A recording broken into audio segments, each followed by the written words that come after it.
तुम स्त्री होकर देखो, तब तुम्हें समझ में आएगा कि ध्यान और मूर्ति पूजा का फर्क क्या है। मूर्ति पूजा, पूजा का भाव ही स्त्रीण ध्यान है। वो स्त्री का ढंग है ध्यान करने का। स्त्री ध्यान भी करे तो वो प्रार्थना से भिन्न नहीं हो सकता। प्रेम उसका स्वभाव है। पुरुष के लिए प्रेम और बहुत सी चीजों में एक घटना है, स्त्री के लिए प्रेम उसका सब कुछ है। पुरुष 24 घंटे में कुछ क्षण प्रेमपूर्ण होता है, लेकिन प्रेम सब कुछ नहीं। और भी बहुत कुछ है पुरुष को करने को। स्त्री के लिए प्रेम सब कुछ है, उसका सर्वस्व है। ध्यान की बात तो स्त्री को जमेगी ही नहीं। वो ध्यान भी करेगी तो नाम ही ध्यान रहेगा, होगी प्रार्थना। ध्यान में भी आंसू बहेंगे, ध्यान में भी रस उमगेगा, ध्यान में भी मूर्ति प्रविष्ट हो जाएगी, ध्यान में भी परमात्मा रूप धर लेगा। स्त्री के पास रूप देने की कला है, इसलिए तो गर्भ है उसके पास। निराकार आत्मा उतरती है और स्त्री के गर्भ में रूप ले लेती, मूर्ति का जन्म हो जाता।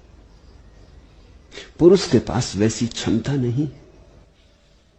वो निराकार को आकार बनाने में कुशल नहीं।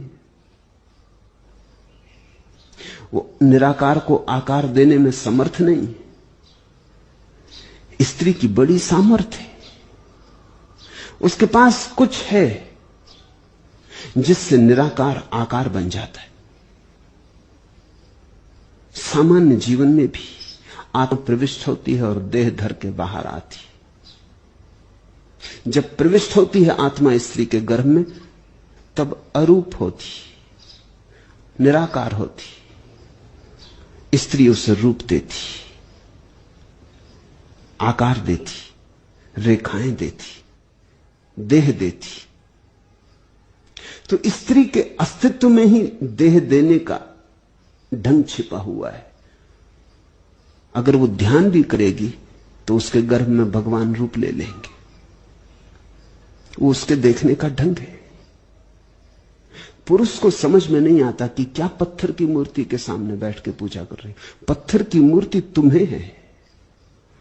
जिसकी आंखें प्रेम से गीली हैं, उसके लिए पत्थर की मूर्ति मुस्कुराती है, गाती है, गुनगुनाती है, बातचीत चलती है। ऐसा ही नहीं कि स्त्री ही बोलती है, परमात्मा भी उससे उसी ढंग से बोलता है। सच तो यह है कि अगर स्त्री ठीक प्रार्थना में हो तो कम ही बोलती, रूठ सूठ जाती, परमात्मा मनाता है। तुम उसे न समझ पाओगे। जरूरत भी तुम्हें समझने की नहीं है। तुम्हारा मार्ग ध्यान, पुरुष का मार्ग ध्यान है। तुम अगर प्रार्थना भी करोगे तो भी तुम्हारा आकर्षण ध्यान की तरफ लगा रहेगा। तुम प्रार्थना भी ध्यान के लिए ही करोगे।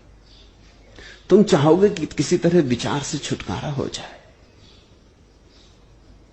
किसी तरह ये सब तरंगें समाप्त हो, निस्तरंग हो जाऊं।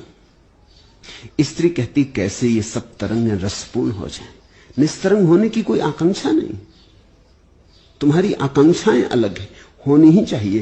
पुरुष और स्त्री बड़े विपरीत हैं, इसलिए तो उनमें आकर्षण, विपरीत आकर्षण होता है, खिंचाव होता है। इसलिए तो पुरुष स्त्री पे आसक्त है, स्त्री पुरुष पे आसक्त है। अगर बिल्कुल एक जैसे होते तो आकर्षण टूट जाता है।